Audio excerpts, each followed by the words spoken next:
Good night each of everyone my dear friends. आज हम chemistry का एक न्यू चैप्टर स्टार्ट करेंगे। साबुन एवं अपमार्जक, सोप एंड डिटर्जेंट। साथियों, ये चैप्टर कोई ज़्यादा बड़ा चैप्टर नहीं है। ये विदिन इसमें 2 क्लासेज होंगी और आपको ये चैप्टर बिल्कुल कंप्लीटली कराया जाएगा। पूरा चैप्टर कराएंगे। और हम बात करें राजस्थान की वनडे कॉम्पिटिटिव एग्ज़ाम्स की, उसमें यहाँ से 1 से 2 क्वेश्चन आने के मोर देन प्रोबेबिलिटी है कि यहाँ से क्वेश्चन आए ही आए, क्योंकि सिलेबस के अंदर भी अगले ने इंक्लूड किया है, शामिल किया है, तो यहाँ से क्वेश्चन तो आना तय है। तो साथियों, ये कोई हार्ड चैप्टर भी नहीं है। हम इस चैप्टर्स को जानेंगे, सीखेंगे, समझेंगे और इसकी हर एक कंडीशंस को मैं पूरे तरीके से समझाने की कोशिश करूँगा। साथियों, हमने एक चैनल स्टार्ट किया है इंजीनियर राम टेक्निकल क्लासेज के नाम से। आप इस चैनल को सब सब्सक्राइब कीजिए और बेल आइकन को भी दबाइए और कोई अच्छा सा कमेंट भी आप लिखिए, ताकि हम उस कमेंट को देख कर के ये फील कर सकें कि आपको कितना समझ में आ रहा है और कितना नहीं आ रहा। और हमें उस कमेंट को पढ़ कर के ही मोटिवेट होकर के आपके लिए एवरी डे, प्रत्येक दिन आपके लिए नए नए सेशन से लेकर के आते रहेंगे इसी सब्जेक्ट को लेकर के। और मैं इस चैप्टर को समझाने की पूरी कोशिश करूंगा। साथियों, आप चैनल पे बने रहिए और पूरी वीडियो को देखिए और लास्ट में कमेंट ज़रूर लिखिए कि आपको कितना समझ में आया और कितना नहीं आया। देखिए साथियों, हम बिना देरी के चैप्टर को स्टार्ट करते हैं। हम पहले यहाँ पे साबुन को पढ़ेंगे, सौंफ को पढ़ेंगे, देन इसके आफ्टर हम पढ़ेंगे अपमार्जक डिटर्जेंट को। आइए साथियों, शुरू करते हैं। साबुन साबुन लंबी हाइड्रोकार्बन श्रृंखला वाले वसीय अम्ल के सोडियम या पोटेशियम लवण साबुन कहलाते हैं। लंबी हाइड्रोकार्बन श्रृंखला वाले वसीय अम्लों के सोडियम या पोटेशियम लवण क्या कहलाते हैं? साबुन कहलाते हैं। अब ये जो हाइड्रोकार्बन चैन है, श्रृंखला है, हमारे पास यहाँ पे साथियों एक सूत्र है, ये देखो R और COOH। इसमें ये जो R है, ये R जो आपको दिख पा रहा होगा इस वीडियो के अंदर, ये R हमारे पास है एल्किन समूह। ये R क्या है साथियों? ये है एल्किन समूह। ये एल्किन समूह है। और हमारे पास ये COOH है। ये COOH ये क्या है साथियों? ये है कार्बोक्सिक अम्ल। ये COOH हमारे पास क्या है साथियों? कार्बोक्सिक अम्ल। और ये R क्या है हमारे पास? एल्किन समूह। एल्किन समूह हाइड्रोकार्बन का बना होता है। किसका बना होता है? हाइड्रोकार्बन का बना होता है। एल्किन समूह में कार्बन की मात्रा 12 से कितनी होती है? 18 होती है। एल्किन समूह में कार्बन की मात्रा 12 से 18 होती है। हम साबुन बनाने के लिए मुख्यतः 3 वसीय अम्लों का यूज करते हैं। वैसे वसीय अम्ल तो बहुत से होते हैं, लेकिन हम यहाँ पर 3 ही वसीय अम्लों का यूज करेंगे साबुन बनाने के लिए। इसमें साथियों पहला जो वसीय अम्ल है वो है ओलिक अम्ल, और दूसरा है पामेटिक अम्ल, और तीसरा क्या है? स्टेरिक अम्ल। आपको इसमें मोस्टली ये ध्यान रखना होगा कि इसमें कार्बन की, ओलिक अम्ल में कार्बन की मात्रा कितनी है? 17, और इसमें हाइड्रोजन की मात्रा कितनी है? 33। और यहाँ पे कार्बोक्सिक एसिड की मात्रा C कितनी है? यहाँ पे 1 है। तो C17 और H33 COOH ये किसका फॉर्मूला होता है? ओलिक अम्ल का। आप इसको अच्छे से याद रखोगे, क्वेश्चन आएगा कि निम्नलिखित में से कौन सा ओलिक अम्ल है। तो 3 ऑप्शन ये रहेंगे और एक कोई चौथा ऑप्शन अदर होगा। तो आप इसको फर्स्ट नंबर के ऑप्शन को राइट क्लिक करोगे और आगे क्वेश्चन पे बढ़ोगे। दूसरा पामेटिक अम्ल, इसका सूत्र होता है C15। ये H इसके बेस में है, ये ऊपर नहीं है, 31 नीचे है, इसके बेस में है हाइड्रोजन के।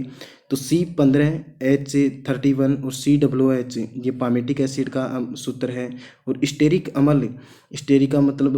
अम्ल का फॉर्मूला है C17H34 और COOH।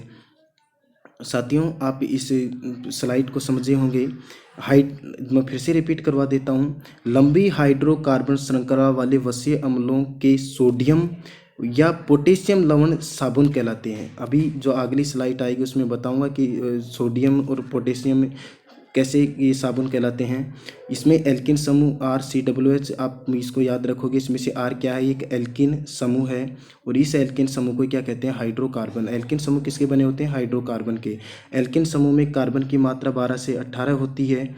हम साबुन बनाने के लिए मुख्यतः 3 वसीय अम्लों का प्रयोग करते हैं, ओलिक का, पामेटिक का और स्टेरिक एसिड का यूज करते हैं। चलो अगली स्लाइड पे चलते हैं साथियों। साबुन, अब देखो यहाँ पे अभी हमारे पास जो ये लिख रखा है ये फॉर्मूला, ये एक तो क्या लिख रखा है यहाँ पे RCOOH,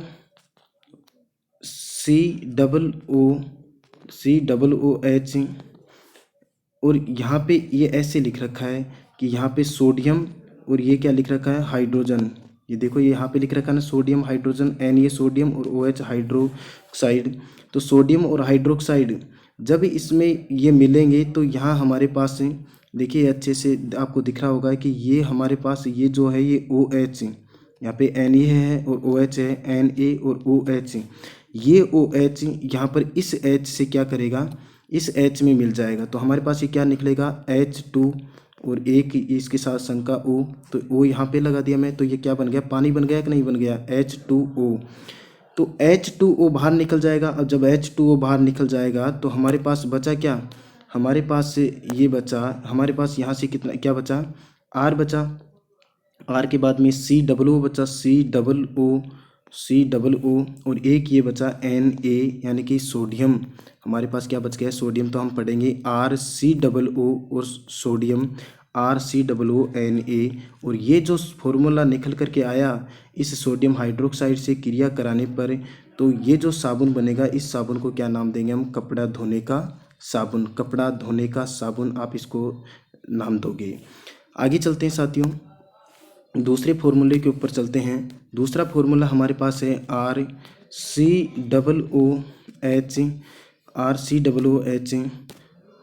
और इसमें RCOOH, और इसकी हम जब क्रिया कराएंगे यहाँ पोटेशियम से KOH से मिलाएंगे, तो यहाँ पे ये फिर से ये OH और ये OH मिलकर के क्या बना लेंगे, वाटर बना लेंगे, H2O। और जब H2O बाहर निकल जाएगा तो बच गया क्या, यहाँ से R बच गया, RCOO, और क्या बच गया हमारे पास, ये K बच गया, पोटेशियम। तो K एज इट इज लगा दिए। तो ये देखो RCOOK। और ये जो साबुन बनेगा ये कौन सा साबुन बनेगा साथियों, नहाने का साबुन। RCOO सोडियम, Na ये कपड़े धोने का साबुन होता है, RCOOK के का मतलब पोटेशियम, ये कौन सा साबुन होता है, नहाने का साबुन। आप इन दोनों के फॉर्मूले याद रखोगे, वेरी वेरी इंपॉर्टेंट हैं। क्वेश्चन आएगा कि निम्नलिखित में से कौन सा कपड़े धोने का साबुन है या कौन सा नहाने का साबुन है, तो आप इसको याद रखोगे। अब देखिए हमारे पास यहाँ पर ये साबुनीकरण की परिभाषा में यहीं से निकाल करके आपको बताने की कोशिश करूँगा, आप बड़े ध्यान से देखना। हमारे पास ये फॉर्मूला है RCOOH, और ये क्रिया करा, एक बार क्रिया करा किससे, NaOH से। जब तो हमारे पास क्या प्राप्त हुआ, ये प्राप्त हुआ कि नहीं हुआ, प्राप्त है। हमारे पास ये OH है और ये OH ये H से करेगा तो H2 बाहर निकल जाएगा, क्या बच जाएगा, RCOONA, ये Na बच जाएगा यहाँ से। ये देखो ये Na रहा, ये तो ये हो गया फॉर्मूला। और जब KOH से क्रिया करेगा तो ये OH इस H से क्रिया करेगा तो H2O बाहर निकल जाएगा और बचा क्या, RCOO और ये RCOOK। अब हमारे पास ये जो ये फॉर्मूला बना, इस फॉर्मूले में ये यहाँ पर हमारे पास सोडियम हाइड्रोक्साइड और पोटेशियम हाइड्रोक्साइड से क्रिया करा। ये सोडियम हाइड्रोक्साइड और पोटेशियम हाइड्रोक्साइड से क्रिया करने पर कपड़ा धोने का साबुन और नहाने का साबुन हमारे को प्राप्त हो रहा है। ये जो क्रिया इससे भी करने से प्राप्त हो रही है और इस पोटेशियम से भी क्रिया करने से प्राप्त हो रही है। इस दोनों क्रियाओं को भी मिलाकर के क्या कहते हैं, साबुनीकरण कहा जाता है। क्या कहा जाता है, साबुनीकरण। आप इसको याद रखोगे। इसको इंग्लिश में सोपेनिफिकेशन कहा जाता है, साबुनीकरण को सोपेनिफिकेशन या फिर क्या कहेंगे, साबुनीकरण। चलिए अगली स्टेप पे चलते हैं साथियों। हमारे पास यहाँ पे एक कठोर जल या खारा पानी, कठोर जल या खारा पानी किसके कारण होता है, ये अगर कठोर जल में कैल्शियम है, अगर किसी पानी के अंदर कैल्शियम है, मैग्नीशियम के क्लोराइड, सल्फेट, कार्बोनेट या बाइकार्बोनेट आदि जल की स्थायी कठोरता के जिम्मेदार होते हैं। आप इसको याद रखोगे। एक तो कैल्शियम, एक क्या होता है, कैल्शियम, मैग्नीशियम के क्लोराइड, सल्फेट और कार्बोनेट व बाइकार्बोनेट आदि जल की स्थायी कठोरता के क्या होते हैं, जिम्मेदार होते हैं। आप इसको याद रखोगे साथियों। चलो अगली स्लाइड पे चलते हैं साथियों। हम अगली स्लाइड पे चलते हैं। अगली स्लाइड हमारे पास ये है। पानी जब किससे क्रिया करेगा, पानी के अंदर, अगर पानी के अंदर हम, ये पानी है, पानी के अंदर हम RCOONA यानी कि सोडियम पानी के अंदर ये मिला दें, पानी के अंदर ये कपड़े धोने का साबुन मिला दें। अभी हम पढ़े थे, देखो ये कपड़े धोने का साबुन का फॉर्मूला है, ये कपड़े धोने का फॉर्मूला है कि नहीं, ये कपड़े धोने का फॉर्मूला है। इसको अगर हम पानी के अंदर मिला दें, ये देखो यहाँ पर हम पानी के अंदर मिला रहे हैं, इसी को पानी के अंदर क्या मिला रहे हैं, कपड़े धोने का साबुन। तो ये क्या करता है, पानी के अंदर जब इसको RCOONA को पानी के अंदर मिलाते हैं तो यहाँ से RCOO ये अलग हो जाता है और ये सोडियम क्या हो जाता है, ये सोडियम अलग हो जाता है। सोडियम के अंदर पॉजिटिव चार्ज और इसके ऊपर क्या है, नेगेटिव चार्ज आता है। ये अलग हो गया। ये क्यों होता है, क्योंकि साथियों ये इसके अंदर ये जो अलग हुआ है हमारे पास से, ये RCOO नेगेटिव ये अलग हुआ है, इसके अंदर ये कैल्शियम और मैग्नीशियम के कण इसके अंदर मिल जाते हैं। मिलने पर ये जो जल है ये क्या हो जाता है, स्थायी कठोर हो जाता है। देखिए इसमें लिख भी रखे हैं हम कि कैल्शियम मैग्नीशियम जल में अघुलनशील होते हैं, कैल्शियम और मैग्नीशियम जल में अघुलनशील होते हैं। साबुन कठोर जल में झाग नहीं देते हैं। ये लाइन ये है कि कैल्शियम व मैग्नीशियम जल में अघुलनशील होते हैं, इसलिए साबुन कठोर जल में झाग नहीं देते हैं।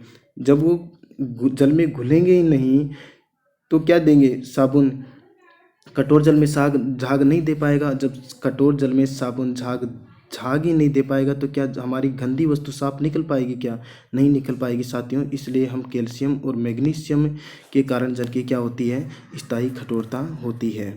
आगे बढ़ते हैं।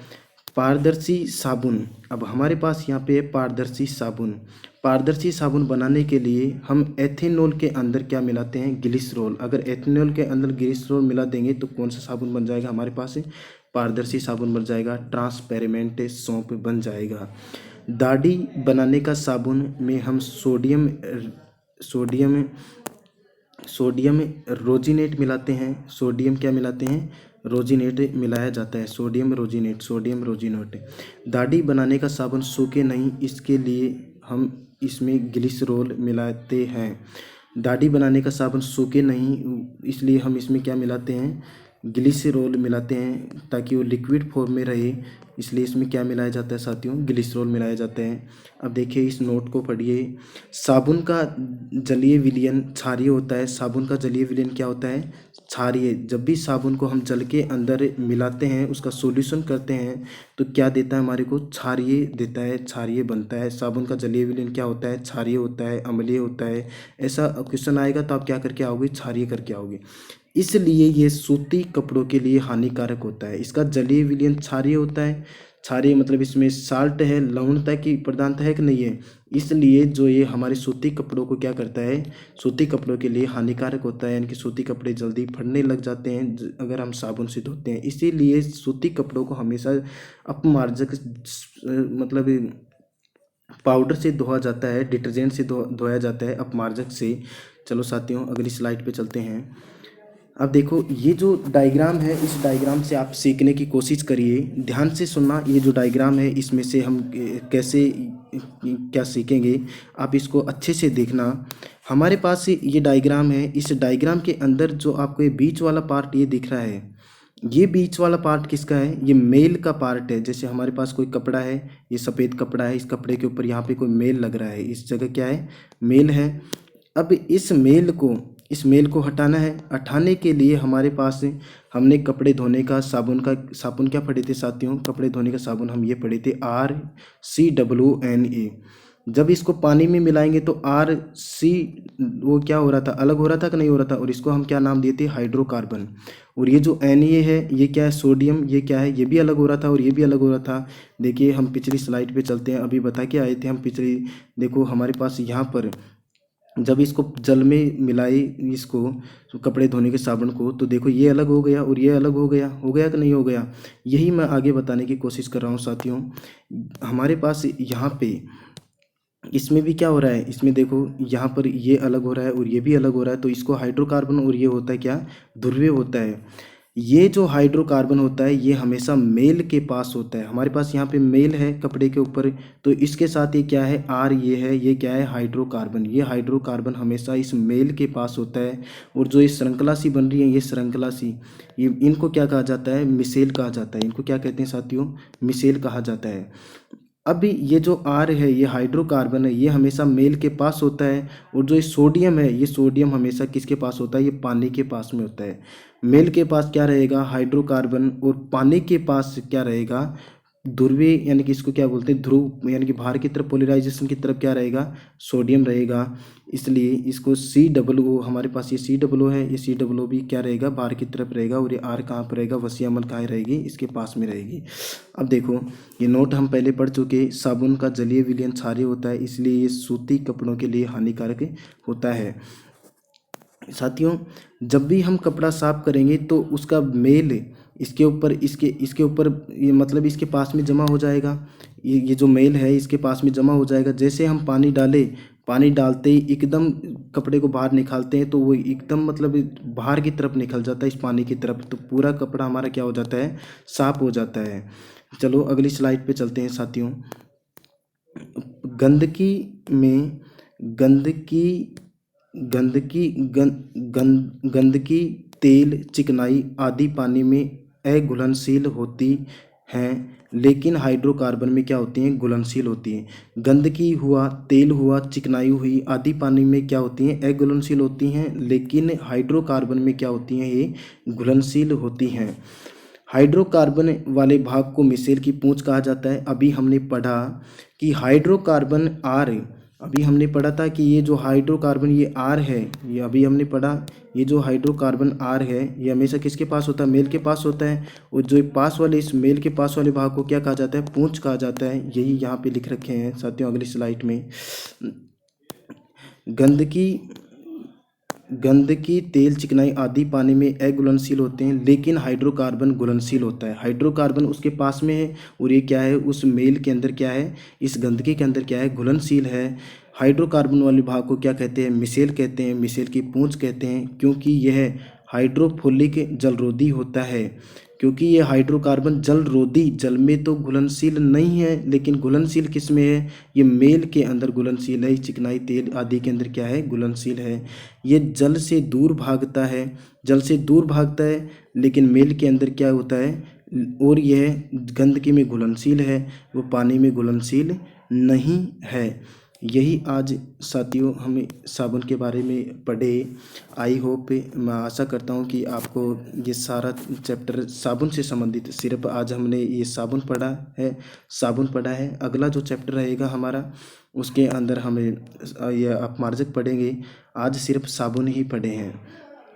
साथियों आप इस चैनल को सपोर्ट करना और इसको सब्सक्राइब ज़रूर कीजिएगा। और अगर आपको कहीं भी मिले कि सर आप इसमें यहाँ पर इस को अच्छे से वीडियो को डालिए, मतलब यहाँ आपने ये स्लाइड में हमारे को देखने में ये जो डायग्राम है ये मैं खुद बनाया था, डायग्राम बना करके इसको यहाँ पे स्लाइड को ऐड किया गया है।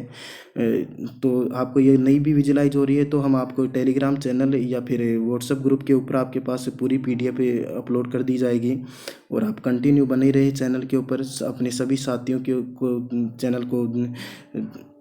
चैनल के बारे में बताइए और सभी को सेंड कीजिए, जितने भी आपके रिलेटिव हैं सभी को सेंड कीजिए। और आपको आई होप ये अच्छा लगा होगा वीडियो, आप इसको सब्सक्राइब ज़रूर कीजिए। और जहाँ भी आपको लगे कि यहाँ पर इसमें कुछ सुधार किया जाए तो आप ज़रूर अपनी एडवाइस को दें, हम उसका ज़रूर फॉलो करेंगे साथियों। चैनल को सब्सक्राइब करना बिल्कुल ना भूलिए। Good night each of everyone my dear student, thank you.